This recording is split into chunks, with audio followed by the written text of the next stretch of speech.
Hey y'all, it's been a day. It's been a month. The baby's asleep and I am determined to get this video done for you. So, you are getting no buy here, month in review for August after dark. Literally, it's nighttime outside and I'm sitting here lit by my computer and by my desk lamp. I think I look pretty good. We might have to make them all like this. Actually, this reminds me of the first no buy year video where I was where I just was even saying I was going to do this, and I did it super late at night. So we're giving it a throwback. Anyway, August. Let's talk about it. It flew by. Seriously, I had to look back at my calendar and prep for this video just to see what I did. We had some very busy days. Start of the school year, start of the theater season for a lot of folks, and it just, I don't even know. I don't even know what happened the whole month. Anyway, my first month back to work after my summer vacation did not disappoint. So let's get right into it with the positive moments. So I had a one-on-one meeting with an Elevest advisor. It was just a complimentary one, so it was just like a cute little 15 minutes. And I'm very happy with how it went. They didn't do a deep dive because 15 minutes, but they did give me some direction and some specified direction because I was actually talking to a real human being and could explain my situation instead of just looking stuff up on the internet and trying to glean the information I thought would be most helpful for me. And the advice, for those of you who are interested and are up to date with my crazy situation, was to stop everything except saving for an emergency fund. So stop investing, stop funding my retirement account, and just get a solid emergency fund together. Obviously minus minimum debt payments and stuff, which I'm not using credit cards, nor is our household. So stop everything. Emergency fund. My question now, though, is, and I should have thought about this when we were talking, does my emergency fund mean just the Amex high yield savings account? Or does my business checking account also kind of count towards my emergency fund? Because if it does, I have about 8 months worth of my payroll and taxes in the business checking account. So if I'm self-employed and they say you should have a year's worth of your salary tucked away, I'm getting pretty close. Does it need to be in its own separate account, or can I use these two accounts, their balances together to be that's my emergency fund? I don't know. But I've stopped contributing to the IRA for now. I've stopped putting more money into my investment accounts, which when we look at them, it's probably a good thing because they're all losing money. And I'm going to keep doing that until I've reached a number that I'm happy with. Now, the advisor said something like $26,000 in cash in a high yield savings account. What? That seems like a lot. I did ask my accountant about that, and she was like, that does seem like a lot for you. I don't know if that's 100% necessary. And I was like, yeah, I don't know. That seems like a lot. But I think pretend baby goal would be $15,000 in the high yield savings account, and then that stacks in the checking account for the business. I don't know. Does that make sense? What do you think? Is that going to be okay? Is that an emergency fund? And obviously, this doesn't include the house emergency fund, which I would have access to, obviously, if there was, something crazy that happened. My husband has savings, so, what counts? I am assuming that Daddy Caleb would probably be girl, put it all in one account, get fatter interest. But I'll let him tell me that next year when I go on his show. Okay, so for now, we're just going to leave it there. But I would say that was a positive moment. Figuring out that, you know what? Focus, Casey. Emergency fund only. Good job. Another positive moment is that I cut almost all eating out last month. Literally, I maybe ate out once a week. And that includes running out on the business account or getting food with the hubby literally once a week. We never eat out that seldomly. It was great. It wasn't perfect, but I'm stoked. That was so, when I went back and looked at the statements, I was oh my gosh, there's no food on here except groceries. Well done me. So we also sold some stuff on Facebook Marketplace. I sold my old desk. Got a new desk. I like it a lot. We'll talk about that in a minute. But I sold the desk. I sold my bookshelf. I sold some storage boxes. I sold the old Soda Stream. And I sold a photo album. So let's see. How much was it? $125? we made on Facebook Marketplace. Is that like breaking the bank? No. But it did get some stuff out of my house, which was very helpful. Basically, my goal for this month was to like make money every day. And I actually thought about it every single day. I did. I thought about money every single day. And I kept track of how many of the days of the month I made money. Here you go. It's a lot. You can't read this. It's fine. I'll tell you. I made money 22 out of the 31 days, either by doing a shoot or selling stuff on Facebook, because those are the two ways I'm making money right now, or teaching a class. And I think I can increase that. I don't think that was enough. I should be working, like, when I'm in this kind of debt, I should be working every single day. And like, I am working every single day, like editing and stuff, but like, I should be earning money every day. So I might have to think about ways to make that happen. Being the primary child care for an infant, though, does make that difficult. Problem for another day. And then the final, like, really great thing that I want to talk about in August is that I signed up for a mastermind course, essentially, with my accountant. So basically, it's going to be like a think tank, but for women to, like, get their financial stuff together when it comes to owning our own businesses. So we've gotten together and done some, like, virtual chatting, and we've seen the syllabus, and we're like looking at all the stuff that we're going to be kind of learning as we go along over the next 10 weeks. And oh my gosh, this is exactly what I need. This is perfect for my business finances. This is also done by the girl who like saved my butt in 2022. She did my 2022 taxes, got us all squared away in 2023, helped us realize what a shit show we were getting into with the personal loan, the property taxes, the medical bill. She licensed my business and got everything squared away so I could be an S Corp and put myself on some payroll and stop getting completely messed up during tax time. So I'm really excited to see what kind of insights she has. I mean, obviously she runs her own business and she helps a lot of creatives and a lot of female solo business owners. So it's gonna be so good. So the class is like September to November, and I signed up for it. And what was great was I was able to just pay for it. She has helped me so much that the business has made so much more money in a much more efficient and effective way that I was able to like just pay for it. And that felt so good to be able to like make an investment in my business and in myself and have the money to do so. I'm really excited to learn a little bit more of the nuance of like business without like having to go to business school, and having someone I can talk to on a regular basis to be like, okay, explain that to me again. How do I look this up? But what about this? It's gonna be so good. Okay, so let's talk about the less positive moments. There were only like 3, and with various degrees of intensity and severity. So the first one is I bought some bras. I'm not including that as new clothes. I wasn't gonna buy bras secondhand. I went to Target, I bought 3, and I'm very happy. These are the first bras that I've had since I've had Emmett that I actually feel comfortable in, that I feel confident in, that I feel make me look good and are the right size and all of that. So, you know, spent $25 on 3 bras at Target. But technically I spent money. Did I have to? No, but I did have to. I also bought batteries on Amazon to replace some dead ones and a couple of things. One of those things being something that is going to end up being a Christmas gift for somebody else. Yes, I'm already thinking about Christmas. I know it's exhausting, but now I'm a parent of a small one and a wife and ahead of the purchasing for a household for Christmas gifts. So now I have to start thinking about Christmas. Kill me. And like, we're not going to go crazy for Christmas. We can't afford to. But I do have to start like planning and budgeting it out now so that I can make it as meaningful as possible. The second thing, which is a little bit more of an issue, is that apparently my company has been subject to sales tax and no one bothered to tell me. So I had a meeting with one of the accountants on my accountant's team and was informed that apparently my business has been subject to sales tax since January of this year. Have I been charging my clients sales tax? No, I have not. Do I intend to start charging my clients sales tax in the middle of the year? No.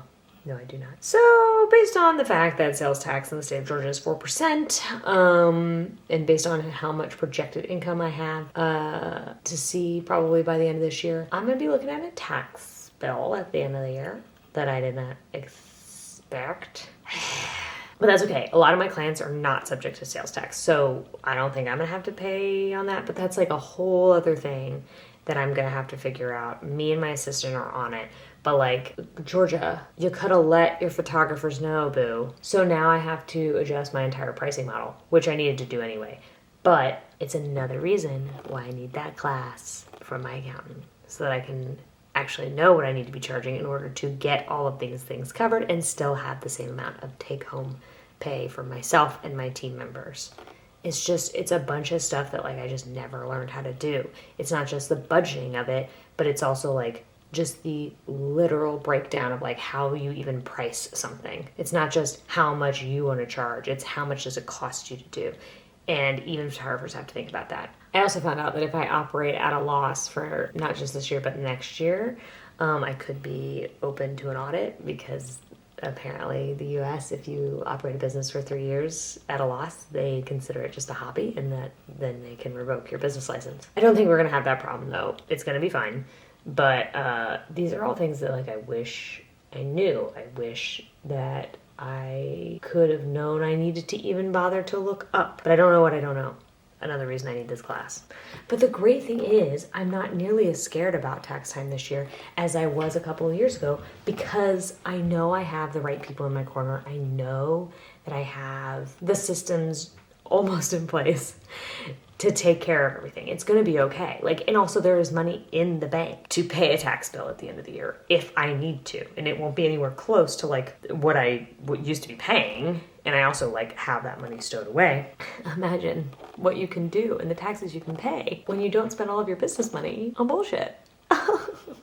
Okay, and then the last thing on the less positive list is that my business, another thing that I learned in my meeting with my accountant, is that my business cannot pay for daycare for Emmett. Meaning essentially that like my company can't write a check and give it to the daycare. However, I as the owner can do an owner's draw and use that money to pay the daycare. Can't take any expenses off of that on the business side, but on the personal side, I can take the tax deduction, but it's technically not money that like I have to budget into my household or personal budget. This is like such craziness. Like the fact that I'm like explaining any of this would have been impossible a year ago. Like the fact that I am even having to think about this, not even having to, but able to even wrap my head around it even in the slightest bit, is such a testament to how much this personal finance work that I'm doing over the course of the Snow By year was necessary. This is the kind of stuff we should learn in school. But instead, you're learning it from a woman on YouTube who's just sitting here with an accountant that's very nice and a YouTube premium subscription who sits here and watches financial YouTubers all day. This is insane. It's absolutely backwards. But I'm learning it now, better late than never, and I will have the ability to teach it to my son. So anyway, $709 a month is going to come out of my business account, go into the household account, and is going to be used to pay the daycare, where he's only going 2 days a week. There's just so many things wrong with all of this. There are so many things wrong with all of this. And I don't even know where to start. Don't even know where to start to even begin to think of a solution that makes any sense. So for now, I just have to shell out a ton of money. It's gonna be fine. It's gonna be fine. I need the time. He's gone. Spoiler alert, I'm filming this in September. He's gone 1 day already to daycare, and it was an incredibly effective day. So I know I need it. I know I'm going to enjoy it, but hoy. So basically, in August, I found out that there might be a lot of big bills. Great. But I'm not worried. I'm not so worried, which is fantastic. The peace of mind is worth it. Okay, so let's stop talking about taxes. Can we stop? Let's get into the goal update. Alcohol. Nope, I have purchased none. I'm still running through the gigantic bottle of bourbon that my father left at our house. I think they left it here for themselves for when they come and visit, but books. Nope, I haven't purchased any books. Ever since the New York Times came out with their 100 best books of the 21st century, I have been a library fiend. I am currently working on Demon Copperhead. It's mind-blowing, absolutely tragic, but mind-blowing. And so I'm living that Kindle life, guys. I'm living that Kindle life. My mom also loaned me a book that was like completely heartbreaking. It's called The God of the Woods. Wonderful. So anyway, go read after you finish the video. New clothes. Nope. This is the first month in a long time that I haven't gotten anything for me or Emmett. Like even at a Goodwill, even at Once Upon a Child, no ThredUp orders, nothing. Didn't buy anything. As good stuff. I didn't need anything. There are some things that I want. The holidays are coming. I don't need to buy anything. Anyway, furniture and home goods. I got a new desk. I got it on Marketplace. And the business paid for it because it's my desk, and I paid $300. We went and picked it up in Dan's truck from a very interesting lady, and I cleaned it and have left a bunch of spots on the top for some reason, but it looks gorgeous with the bookcases, and I can't wait to get a piece of art above my desk now that the bookshelves are gone and I need to repair those holes in the wall. But imagine this room like a super dark navy. We've got all this dark wood furniture. It's gonna be like the Ravenclaw common room office of my dreams. I can see it. It's going to come into fruition, and this desk is helping.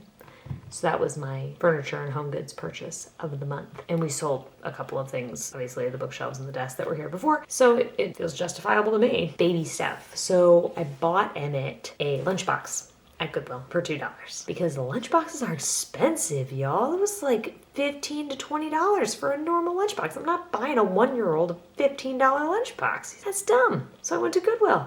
Had a broken zipper.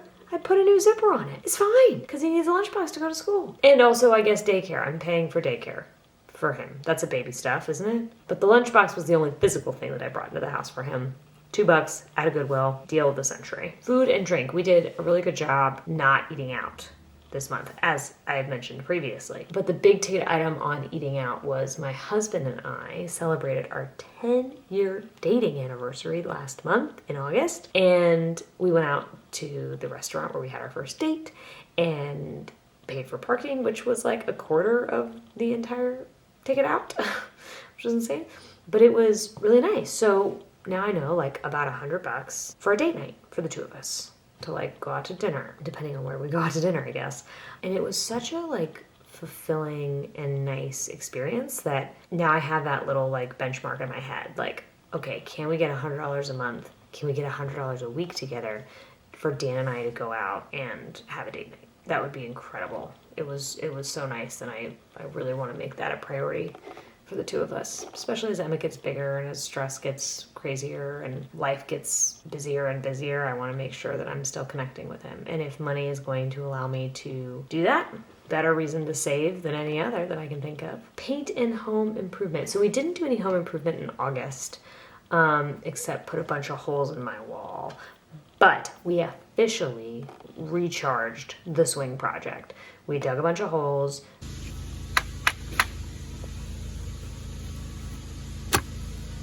I wish I was rich, so I didn't have to be good stuff. There's going to be a whole video about the swing project. It's basically been a year in the process, in the making. But we started to dig some holes. We borrowed a tool for that, but we've restarted that project. In September, we are going to be purchasing the wood, and when I priced it out months ago, it was like $300. And then that doesn't include fasteners and whatever, but me, Dan, and my dad are going to build it ourselves, so that keeps labor really low. And basically by low, I mean at $0. So that'll be a big project. And then once the swing is done, in October, we are going to fix the drywall in my office, and once the drywall has been patched and taped and puttied, I have to paint the room. So I might as well just paint it the navy that I want to paint it. So over the next 2 months, we do have some household projects that need to get done. But we're getting them started. So while we're talking about what I'm going to be spending and what we have spent, let's dig into the spending charts. Okay, absolutely stunning pie chart per usual. On bills, we have our standard $1,200 sent to the house account to cover bills and household savings. That's 81% of my income, which is like aggressively high. I hate that. I hate that it's such a high percentage. Like, I want to be saving so much more, but it's just not happening right now with the amount that I am paying myself. Could I pay myself more? Probably, but it doesn't matter. Anyway, moving on. Savings. We did $205 technically. I think that $5 was including my $5 I sent to Elevest, because I am putting $5 in Elevest every month, even though literally the Elevest girl told me not to. Anyway, the $200 went into my high yield savings account. I could be doing more than that, but I want to even out my accounts a little bit first, since I made so many changes last month to where money was going when. So I want to just kind of even it out. I want to just get into the habit of doing this $200, seeing how it feels, seeing how much money that leaves me in my checking account at the end of every month, seeing how the new pay periods work, because I'm paying myself every other week now instead of only twice a month. So we're just gonna, it's not a lot, That's not nothing. But yes, it was 2.4% of my spending, $35, and that was the bras and a couple of takeout things. So medical, nothing. It's not even on this pie chart. And then gas. We actually have a gas and parking situation. I put $30 of gas in my car. That's one fill up. So I did, apparently, half my gas last month on personal spending and half of it on business, which is generally what I do anyway, because I do drive for personal stuff, but I drive 100% of the time for work. So anywho, so that's the pie chart with a total spent of $1,469.28. Now, how does that compare with other months? Let's take a look at our chart that made its debut last month. Oddly, August was like the month I made the least amount of money, and I'm wondering if that's because like I didn't have any residual checks, I didn't put any tips into my checking account. It was basically just like the bare minimum of like what I get paid from my own company. But my spending was still below that by like, you know, a pretty decent margin. And you can really see on this graph like when I was just monitoring my spending and my income, and then once I really started to like manage my spending and my income. And keep in mind, this is just my personal accounts. Like our house account, we always have more money going in than we have coming out. The business account, same kind of deal. Like there's plenty of money in there. So if we have like a slower month, we've not yet had a month that was below like what our actual operating cost is. So I was the one with the problem. Now, in terms of like the different sections of the pie chart for August, bills was still going to be the highest one, but it is lower than the previous month because it was a little shorter. Our savings, it's not doing so good. It's not doing so good. And I feel bad about that. It's gonna be fine. I'm gonna figure it out. It's gonna get figured out. I don't really know how yet. And that's why I need Daddy Caleb. But my BS is like at the bottom line. Gas, same thing, and medical is obviously at 0. So they're all in the proper ratios. Would I like the amounts to be a little bit different? Sure. But we're definitely living in the bills is the largest category, savings is the second, and the rest is the lowest. So our ratios are good. And this graph really helps me kind of see how that's going. Just everything is going down. Everything's going down. Savings, wish it was going up, but it's fine. So let's talk. Let's get into the debt roundup. The Wells Fargo credit card, 0. It's at nothing. Capital One, nothing. Medical debt, still the same. And remember, I'm no longer including Emmett's in my stuff. I'm just including my $6,347.75. If I were to call them up and pay it today, that is how much I would owe. I would make Dan pay the other half of Emmett's. Anyway, that's where that number comes from. Personal loans, $7,460 is how much I owe left on the personal one. And then my father-in-law, I owe $4,600. So our total debt, $18,407.75. That number sounds familiar. It's because of the exact same amount that I owed in July. And I hate that. I hate that a lot. I'm so tired of this shit that I'm actually moving up my debt payment fancy super secret plan to September because I'm tired of waiting. So in the September review, you're finally going to hear about how the heck I'm going to pay off all this debt, especially because you're like, Casey, you don't have any savings, or you don't have like a ton of savings. And unless you have a super secret account that we don't know about and we haven't been told about over the last 8 months, we don't know how you're going to pay it. You just wait. So I'm moving the plan up a month. So we're still at the same debt. Let's look at the bar chart. You can really see it in the bar chart. It's friggin' same. It's actually basically the 3rd month in a row that it hasn't changed at all. As you may be able to see, the savings went above that little 10K line. So we have officially hit $10,000 in savings. Woo! So let's go over the exact amounts that we've got in there. Fidelity, we've got almost $6,000. Obviously, it fluctuates based on the market, but we're hovering around the $6,000 mark. Amex, we got a little over $4,000. Smarty Pig, we got nothing because I moved all my Smarty Pig stuff into Amex. Moo, we have $100.82.